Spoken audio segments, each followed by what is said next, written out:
Marvel's Avengers, the superheroic beat-em-up from developer Crystal Dynamics and publisher Square Enix, is the Avengers' boldest and most ambitious video game appearance yet. Can you imagine Dorothy Gale without Judy Garland? How about Jules Winnfield without Samuel L. Jackson? Is there an Indiana Jones, a Han Solo, or a Rick Deckard without Harrison Ford? Sure, one can imagine pale imitations of these iconic characters played by other actors, but that's all they are, imitations.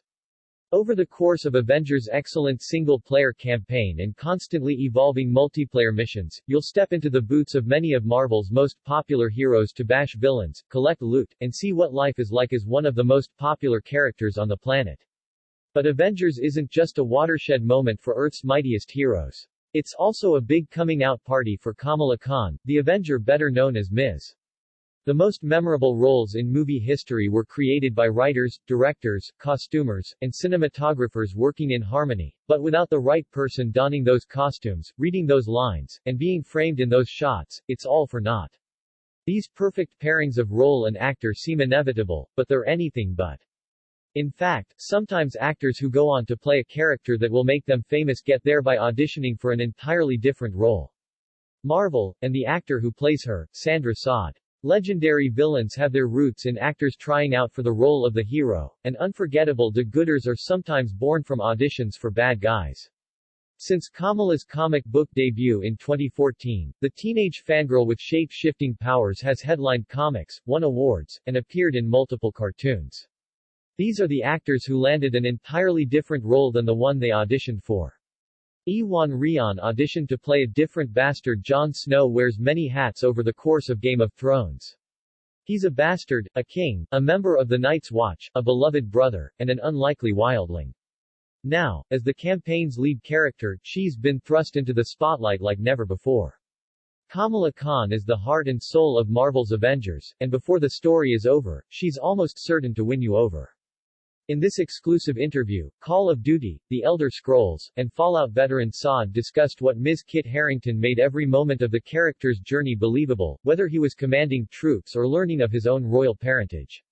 By the end of the series, he could communicate Jon's state of mind through the subtlest facial movements. It's hard to imagine anyone else filling Jon Snow's black leather boots, but that was very nearly the case. Ewan Rheon, who terrified audiences as the loathsome Ramsay Bolton, actually auditioned for the role of Jon Snow. Though the role went to Harington, Rheon made enough of an impression that the show's creators called him back to play Ramsay, infamous for torturing peasant girls, flaying people alive, and, ultimately, fighting Jon Snow to the death. Marvel means to her, how she got the role, and what it's like filming a big-budget video game. I think they made the right choice, Rheon said in 2016. As you'll see, Saad is just as charismatic and enthusiastic as the character she portrays. It's hard to imagine anyone playing Kamala better. How Sandra Saad landed the part of Ms. It would have been a very different Jon Snow if I'd played him. Lindsay Lohan was almost a much meaner girl. Regina George is, as you may have heard, flawless. Marvel in Marvel's Avengers. What initially drew you to voice acting? Well, I started off auditioning and training exclusively for film and TV. I've always been a singer, like since I was a baby, or so my mom says, so I feel like all of that easily transitioned me to voiceover work. Acting for video games is so fun and so different. Be it mocap or in the booth, there's just so much room for imagination to flourish. She's gorgeous, she's popular, and she's utterly ruthless. Mean Girls might be about taking her, and the system she operates within, down, but no one can deny her magnetism. Rachel McAdams is perfectly cast as the adolescent Ice Queen, especially in opposition to Lindsay Lohan's naive, homeschooled Katie. That creativity is always encouraged by most imaginative directors out there. But those roles were very nearly switched. 10 years after the film's debut, director Mark Waters revealed Lohan initially auditioned for the role of Regina, and McAdams tried out for the role of Katie. Lohan's energy is a very aggressive, testosterone-laden energy, and that's exactly what I knew I needed for Regina George, Waters reflected. But McAdams wasn't quite right as Katie, and Lohan was then riding high off Freaky Friday's success, in which she played a likable everygirl. Thus, McAdams became the chilling vision of blonde perfection that is Regina George, and Lohan stepped into the role of Katie Heron, mathlete extraordinaire. Alexander Ludwig wanted to represent a different district. Cato, the male tribute from District 2, has everything Katniss Everdeen lacks. While she's been raised in deprivation and forced to hunt illegally to feed her mother and sister, Cato has been raised since birth to compete in the Hunger Games. They always end up being voiceover directors. Are you a gamer? I used to play a lot of video games when I was a kid, but I couldn't keep up with it. Then all of my hobbies took over my life, and my life just became about acting and singing very quickly. When you were a kid, what were your favorite games? Sonic. I loved Sonic. I loved Mario and Luigi. I had Nintendo and Sega. After years of relentless training, he's an unstoppable killing machine and very little else. Before his death, he's consumed by just how completely he has been molded by the games. I was really into Sega. I played that Aladdin game. These days, it's been fun to relearn. It's like 2020. Everything is so advanced. What about comics? Did you know much about Kamala before you took the role? Comics, I read a lot more now. One more kill, he rants, as he holds Peeta hostage, it's the only thing I know how to do. It's a testament to Alexander Ludwig's skill that the audience is on his side in that moment of tragic self-awareness.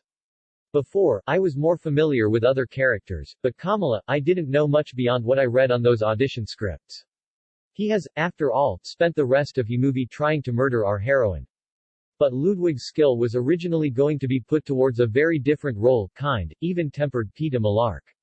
They don't really tell you that she's an Avenger when you're auditioning, or what her name is, or anything. I made it my goal to physically sculpt my body so I could portray Peeta, Ludwig remarked in 2012.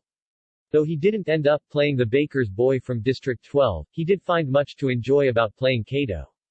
I had no idea beyond that she was somebody who I wanted to play.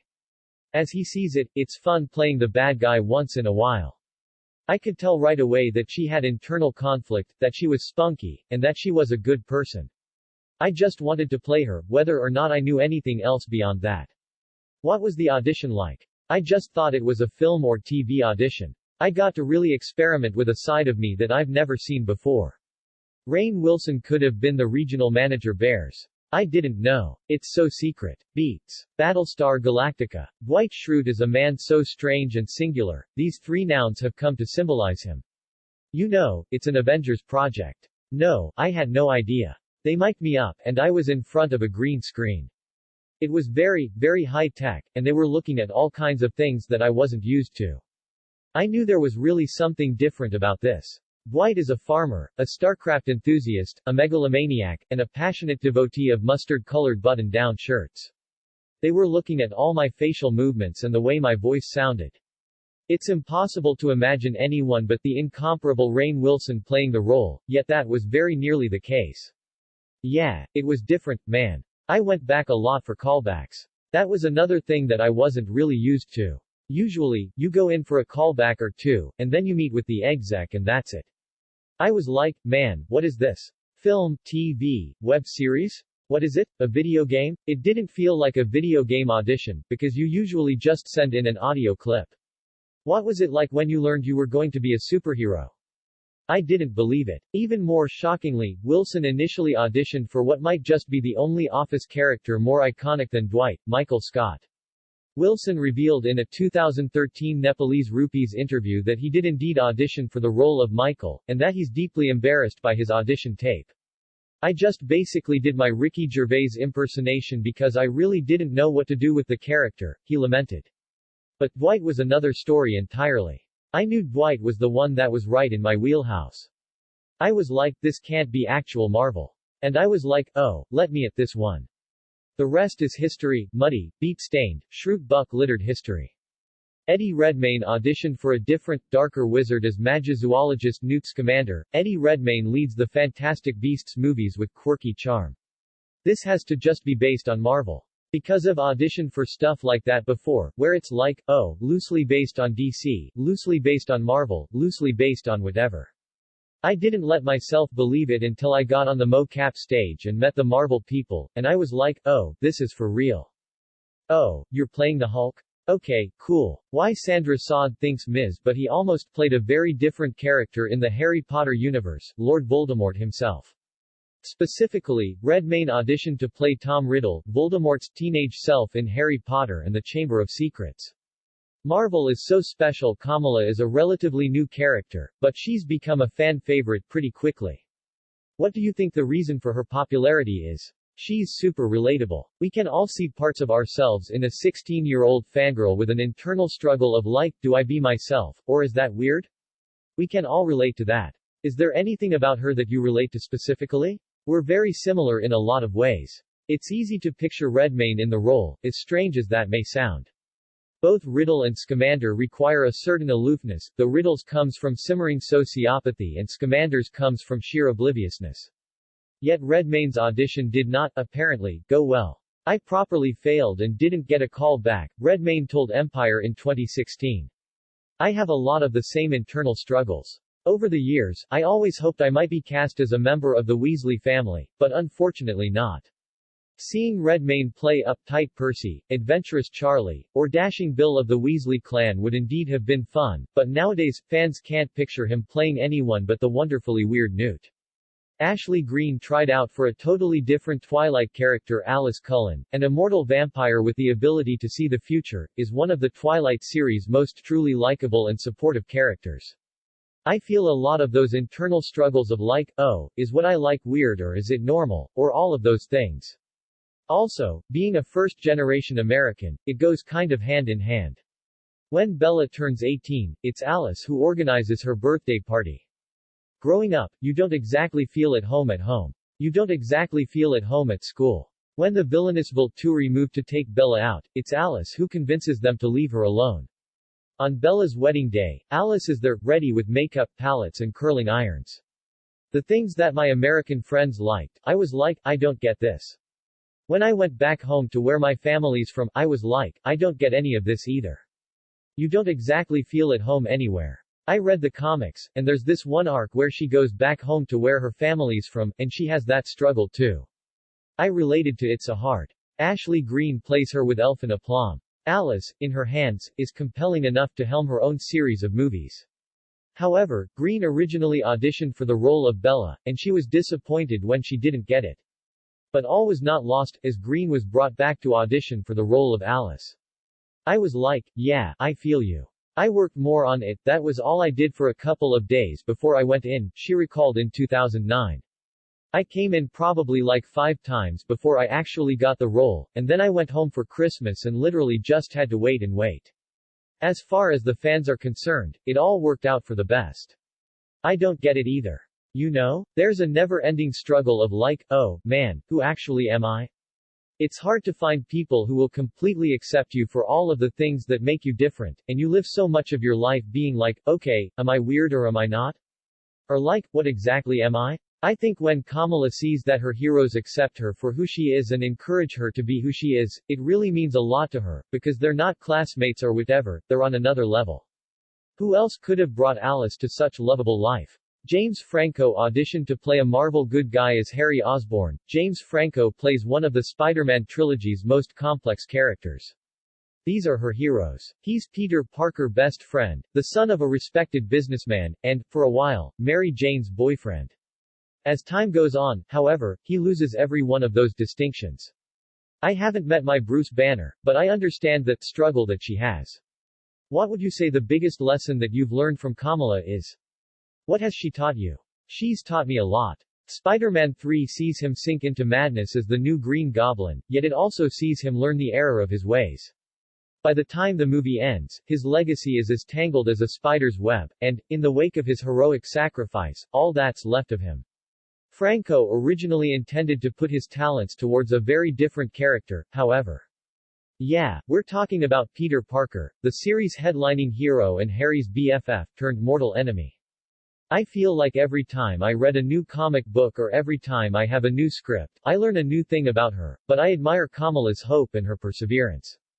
Franco got pretty far into the audition process, but in the end, the role of Spidey went to Tobey Maguire. This is a girl who has every reason not to do the amazing things that she does in the game, but she does them anyway, because she loves the Avengers and she's not a quitter. What makes her the right person to reunite the Avengers? Like me, and I'm sure like you as well, she's a huge Avengers fan.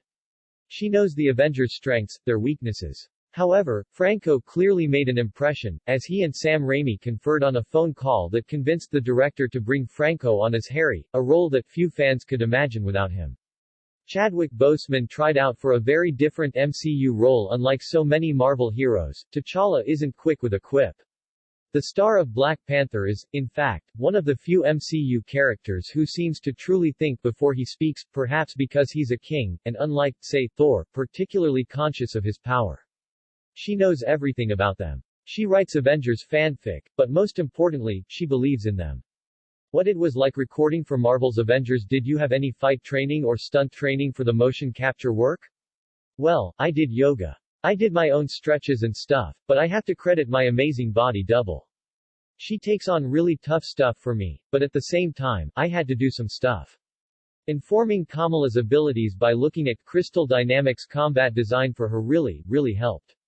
They're really good at showing me what they've got for her. Had you done mocap before? No. What was it like? It was so cool, dude. Like I said, with video games, the biggest thing is you've got to have a great imagination, especially with mocap. Chadwick Boseman brings a fascinating solemnity to the character. He isn't quiet, but he isn't uncomfortable with quiet. It's like there's no sound. It's deafeningly quiet. There's a reason he's the first character to emerge from the portals at the end of Avengers Endgame. T'Challa's sheer presence makes it immediately clear that things are about to change. It seems absurd to imagine Boseman in any other role, let alone a goofy one. There's nothing, besides cameras and poles and cool noodles. Everything comes from in here, and having an amazing director really helps inform what's around you, and an informative script and stuff. At the end of the day, it's all in your imagination, because you do have all these other things that would normally work against you. You have a bunch of people sitting down having coffee in front of you, and cool noodles and cameras, a ton of people and a ton of cameras and gear everywhere. You've just got to keep in your head what the character's actual surroundings are. It's all in the imagination. Who directs the motion capture part of it? Is it the overall game director themselves? Nodding, Sean Askeig. Man, he's a beast. He's so good. The guy's a genius. He is so great at relating to every different person. He's amazing at knowing how to get into my head, as opposed to knowing how to get into these other people's heads. He just knows what to say to each person. After all, pre-Panther, the man made a career of portraying people like Thurgood Marshall, Jackie Robinson, and other figures of massive cultural import. Also, he's very tech-savvy, which I feel like you really need for mocap.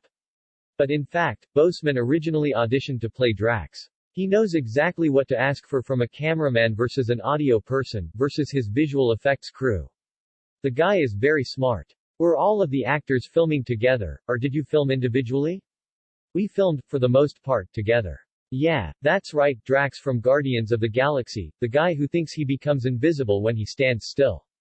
Though he didn't get the part, casting director Sarah Finn was impressed, and Boseman credits her with keeping him in mind when Marvel embarked upon the search for T'Challa. Sometimes, being in the room with the people who make decisions is what makes all the difference. Tom Hiddleston wanted to bring the thunder try for a moment, to imagine the MCU without Loki.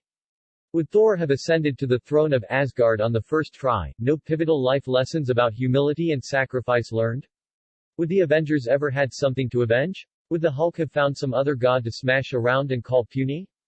The MCU simply would not be the MCU without him. There but for the grace of Odin go we, apparently. Believe it or not, Tom Hiddleston originally auditioned for Thor. A 2019 episode of The Tonight Show starring Jimmy Fallon didn't just reveal footage of Hiddleston's audition, Hiddleston was there to react to it. I think we can all agree, they cast the right actor, Hiddleston affirmed, and in truth, it is strange to see the man who would come to play the trickster god-wielding Mjolnir. I worked with most of them on every single mocap shoot, and the mocap shoots went for a while. Hiddleston is talented enough that he might have been able to pull the role off, but in truth, can you imagine anyone else playing Loki with such loathsome charm? Marvel didn't just cast the right actor for Thor. I had several scenes that were by myself, and monologue moments and internal struggle moments, and moments where I'm just talking to myself. They cast the only actor for Loki. Laura Prepon auditioned for Alex in Orange as the New Black as Alex Voss, Piper Chapman's drug-running ex-girlfriend in Orange as the New Black. Laura Prepon absolutely shines. Alex's life is riddled with bad choices, many of which she makes over the course of the show's run. Then also there's the ADR stuff. With ADR, I have only had one or two where I'm working with other people, but usually it's just me and the director, and a couple of other guys behind the glass. You're acting with some of the biggest names in video games, Nolan North, for example. What was it like working with such well-known actors? Well, it's always really special working directly with actors, especially face-to-face. But there's something about her that just won't stop trying to do right by the people she loves. After years of betrayal, forgiveness, mistakes, and way too many ill-advised hookups, Alex and Piper end up together, ready to face the post-prison future. It's hard to picture anyone but Laura Prepon wearing Alex's signature glasses, but in fact, Prepon originally auditioned to play Piper. Showrunner Genji Kohan didn't think Prepon, who exudes street smarts, would work as the naive Piper, but the audition still made one heck of an impression. Like we mentioned before with ADR, sometimes you are alone, so it's really nice getting to connect with another actor. I'm an actor too, so it's nice to connect. I was so dazzled by how *****ing good she was that it just was like, alright, what are we going to do with her? Kohan recounted in 2014. Thus, the role of Alex was tailored to Prepon's talents, and Piper's eventual prison wife was born. Norman Reedus read for a different Walking Dead role back in 2010. Norman Reedus got a hold of The Walking Dead's pilot script and fell in love. They're all super talented. Unfortunately, the show had wrapped up casting, but Reedus was undaunted.